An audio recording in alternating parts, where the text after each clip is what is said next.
Hello, welcome to my channel. My name is Lisa, and today we're going to bust a scrap and make some clusters. Now, I'm starting with these pieces of paper. These were a stack that I have that were cut down from 12 by 12s when I made 8.5 by 11 sheets of paper to run through the printer to print digitals on the back side. So the 12 minus 8.5 left 3.5 inch strips. So these are 3.5 inch strips. I think they're by 11, because I think I cut the 1 inch strip off earlier when I was making the 11. I can't remember, but that does not matter. What matters is that there is a piece of paper that we're going to use, and it could be a little bit smaller, a little bit bigger. Like this piece would work for what I'm going to do, but I'm going to start with this size, but I'm going to show you how I could use this to do it also. All right, so what we're shooting for is this. This was printed on I'll explain that in a second. This is printed on, or these were glued onto a scrap of paper, similar to this one, just a bigger sheet. That's the 11 by 3.5. And what I've done is glued just some scraps on there, ripped scraps.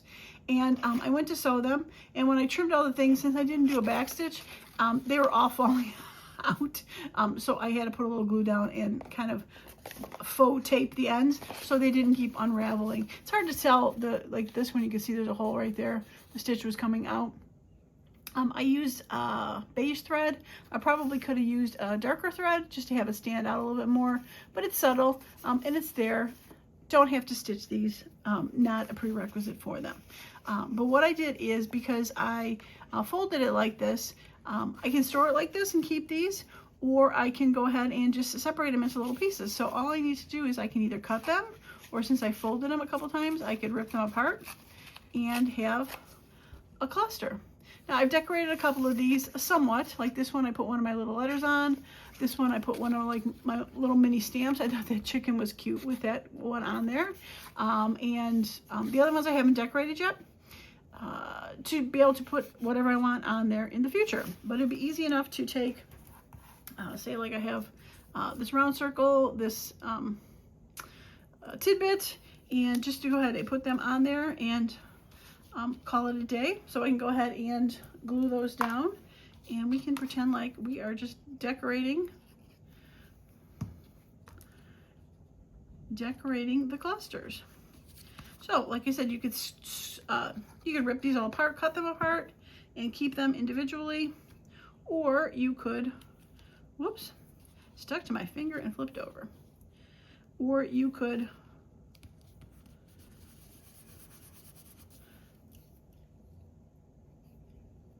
keep them together so that you have like a sheet. Since they are easily to fold, you could easily fold them up and keep them. So what I did is, I'm gonna open this back up again so my new glue doesn't come apart. Okay, so I have taken this first long one, and like I said, it was 11. And what I did is I ended up folding them in half. And then I could have folded them in half again, but those would have been pretty big clusters, I think. So what I did is, I didn't even measure it, but I just folded it up, and about half of, about a third, and then I took that and folded it back and folded it to be straight. Now what I did on the other one, just to make it easier to see, is I took each fold and put a little ink on there. If you don't ink, you don't have to do this. It's pretty easy to see the folds, to see where the difference, or the not what you want to call difference, but the split of where the clusters would be is pretty easy to see. But now you have some specific places to make clusters. Now I'm going to make some for that, but I just want to show you one more time that you don't have to have these, what do you want to call it? Same size as me. You can use any size. So this one, I'm going to start like I did that one and fold it in half. But for this one, I think I can fold this in half, and this will be a nice size cluster. So I'm going to take this and I'm just going to fold it to the center and fold it to the center. Now what I did on the other ones is I did take them and I folded them the opposite way, just to give a good nice fold for each separate cluster. All right, so there we go. And again, want to just see where they're at, you can go ahead and do that. And now we've got places to make 4 clusters. Now this one is just a bit taller, but they're about the same width, just a hair bigger to start. But you can, like I said, start with any scrap piece of paper that you have laying around that you can make it a cluster. If you had just a piece like this, you could easily just fold it in half and do it. If you wanted to make shorter clusters, you could take this and fold it one more time and have a shorter cluster. So lots of options with pieces. So I'm just gonna put that to the side. And like I said, we're gonna work on making some clusters out of this. And I have pulled out the pieces of paper I want to use so far. So I'm gonna put this away and I'm gonna bring out the other one. So I'll be right back. Okay, so I have those clusters, and I think I mentioned earlier that the first piece I did, the sample I made, I did use ripped pieces of the scrapbook paper or scrap paper, but this one I'm going to use straight cuts. So all I did was I found some straight ones, and I just determined if the length was long enough, and if it wasn't, maybe just take that and, you know, cut it down a little bit, and then that could be a good size. If I had bigger ones, again, just take those and cut them down a little bit and have them fit in there. So that's what I did. Those are the pieces that I have. I've kind of put them in a collection of what I think the colors would work. I'm gonna put those to the side because those might work. I do have a few remnants over here that I might be able to pull out, but just to get started.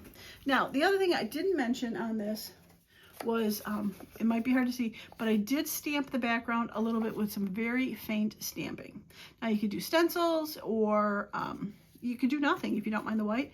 You could also, if you wanted to make these, you could do your clusters on a printed side where you just, again, you could just go ahead and put a little line and take and make some clusters on there. But I decided to do the white side to make it a little bit more, not variable, versatile. That's the B word I was thinking. Make it a little versatile where you can maybe put it in some other different places. Okay, so I took a couple things for these. So I had some small word stamps. I had my coffee stains, and I had my music notes, and I tried to use lighter colors for it. I have tea dye, and I had hickory smoke, and my vintage photo, and then a little VersaFine brown. I did stamp that off first so it wasn't as bright because these VersaFines are very juicy, but I wanted to put more of a neutral colors on there. Okay, so let's take some letters and let's use the hickory smoke, and I'm just gonna use them like this. Not necessarily out of stamp, so I only get parts of it.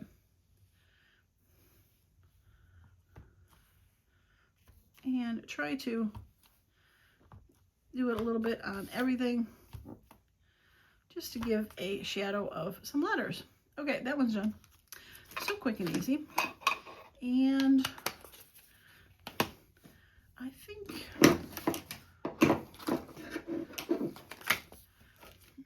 we'll take the tea stain and we'll do some music notes. And I'm just gonna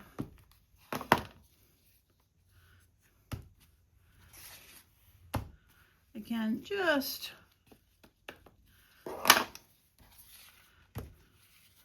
put some randomly in the background. It mostly gets covered. These really do not show too much.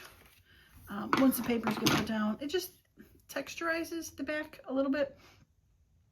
All right, so let's do a little bit of a coffee ring. And let's see, I had a block out earlier. There she is. There she be. It's kind of big for that, but all right, I'm gonna do my VersaFine, and we are just gonna, like I said, we're gonna knock it off a bit.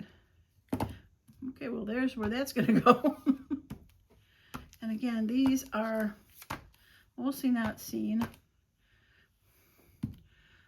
unless you put it right in the center or at the ends. because they have got the stuff in between. Okay, I'm gonna call that done. Now you could also use stencils if you wanted to add something to the back, or use printer paper. But this is how we're gonna go. So now that looks like a grungy piece of paper, not necessarily the back of a white digital. All right, so like I said, I grabbed some clusters and I'm just gonna put them and see how they look. I did grab 3 for these. I did do 2 for the sample, only because I knew I was going to be sewing it. And I'm not going to sew these because the extra little pieces I have were thicker ones, so I didn't necessarily want to sew them. I just wanted to have those on there. All right, so I got some like that words, but glossary. Do that, and if I have to shorten them, I can definitely do that. But this one just seems a little bit long for me. So we're going to shorten that a bit. And then I can always move these when I glue them. Now that has a map, and I don't know if there's really a correct way for it to go. And some words. And this side is a little plain. I think I'm going to cut this bottom off a little bit.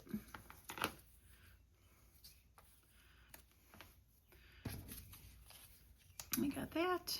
Some cow spots. I thought this blue would be fun. I put that in the back. Helps cut that down a little bit. And cut the cows down a little bit.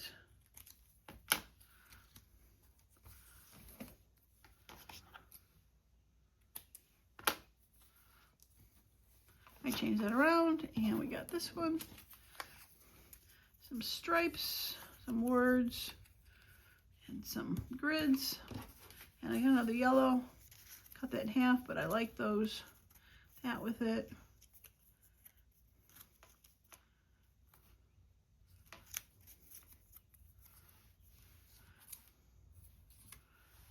Oh, there it is. I'm like, I knew I had one with more words. Maybe I'll use this one.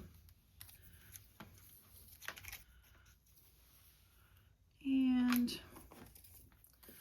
I think maybe I'll add this to it instead of that, because those are about the same widths and stripes. And I'm just going to trim that because it was ripped versus,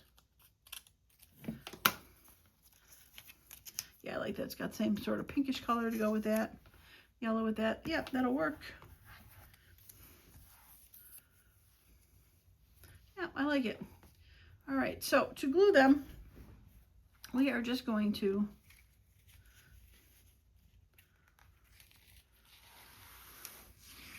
there we go. We are just going to just start from the back and move our way down.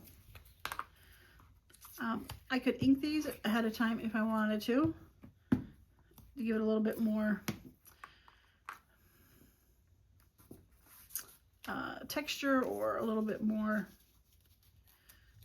presence, but I think it's okay to not always ink everything. Move that over, and I think I'll pick this pencil one because the erasers were the same color as that. I think I'll put that down there. Now this one's a little bit thicker. Some of these were branding strips, so they're all pretty much the same size that were cut off, and they're thicker because they were from thicker scrapbook binders that had branding strips on it. So I might have to go and put some of my art glitter glue, but so far I think it'll be okay. Yeah. So I think a fun way to just bust some scraps and have a little bit of a stash. I think I might leave those numbers open. I think they're kind of fun. Put that there. Yeah, I think I'll do that. I'm gonna cut that down just a hair. Okay. Yeah, just a fun way to use up some scraps and have a kind of an on-hand cluster. All right, so put that right there. It's easier to see where they should go once you start gluing some down. I'm going to glue this on this side because I seem to be starting the first one on that side, just to give it a little bit of variety.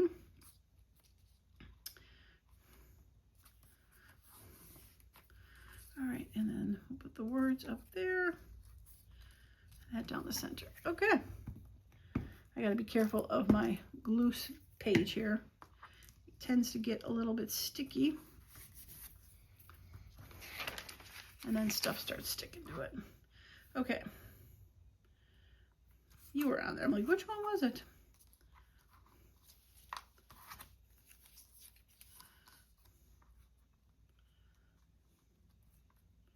Okay, I'm just going to cut a little bit of that off and drop it down a little bit.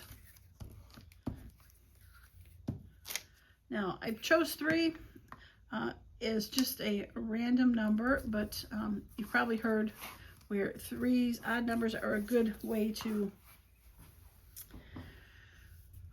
put stuff down. They're appealing to the eye. Move these out of the way here. I seem to get some crossed. But yeah, I mean, you can put as many strips as you want. Like I said, I had 2 on that original one, but then I sewed. Not that I couldn't have put 3 and then sewed. There's no rule against that, but that is what I decided to do on that one. Now these are very similar in size, but I think they're going to be okay. I think I'll be okay. Again, you're going to go ahead and add some sort of focal point to it or something else. So having it to the side, it's not as big of a deal because we could, you know, add a little focal point and have it more onto that side. And keep that out. All right, that was ripped, so I'm just going to cut it straight. And we'll put that down there.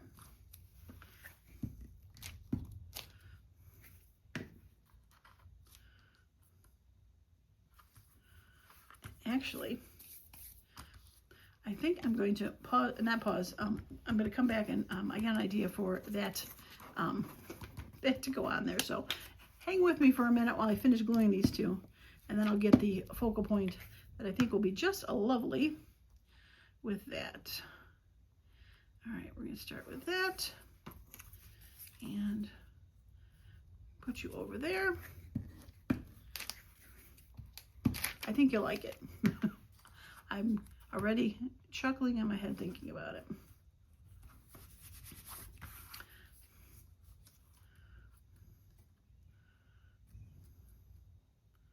Okay, let's go with that.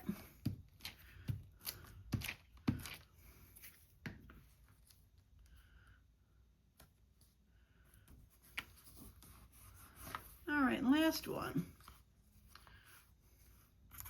I put that over there because I like that little background of the stamping. Not that I didn't just cover up a little bit there. All right, one last fold. And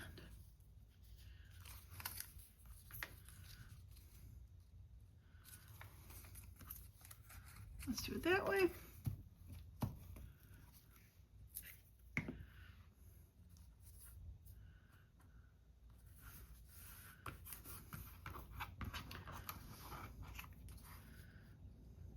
I think I'm going to do the same I did on that one and leave a little bit of blank space like I did for that.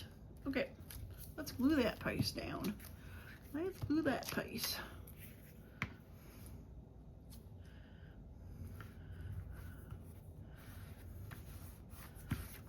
Okay, so there we go. All of the strips pre-clustered, ready to go. Like I said, you could fold it up, put it somewhere, and you've got fun clusters. It takes up not too much room, and there you go. You could sew it if you wanted to. Again, zigzag. You could sew around the outside if you were so inclined. Just make sure you backstitch if you don't want it to fall apart. But yeah, so let me grab that focal point that I want for that one.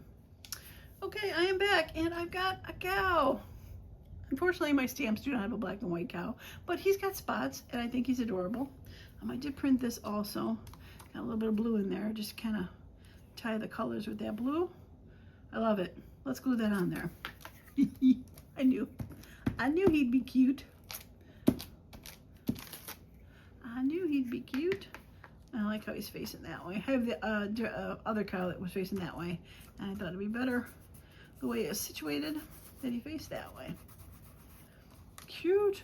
All right, I'm just gonna use a little, this is one of my tidbits. I cut it round, and we're just gonna use a little art glitter glue on there because it's a little thicker, and we're gonna put it right there. Kind of mimics that. Accents, complements the spots also. So there it is. One little cute. Now, like I said, we could rip them or we could cut them, and I think I'm gonna cut this one just because it's straight and I got that lovely line. I could use my little choppy guy, but just easy enough to take this apart. So we got some spare ones that we can decorate at some other point, but I wanted to round this just slightly with the little rounder, just to show how it could look finished.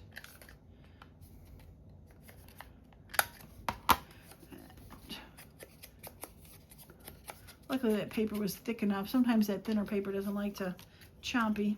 But so cute, right? What a fun little cluster out of scraps. Big scrap piece of paper folded and little scraps sewn or glued down. Straight ones or torn ones. Either way, you have some fun stuff to play with. Boy, you could just make these like, you know, all day. So easy. Just a few pieces of glue and just keep going. Just keep folding. Just keep going. Decorate as you will. Okay. Well, if you like this video, a thumbs up. If you like the series, please let me know. And I said this earlier, I don't think I've said it in a while. If you have any thoughts or ideas on some scrap ideas, please let me know and I will try them out because I'm always up for new fun ideas. Yeah, I love it. Okay, well that is going to be it for this video. Thanks so much for stopping by, and as usual, I appreciate each and every one of you, and I hope you all have a wonderful and creative day. Bye for now.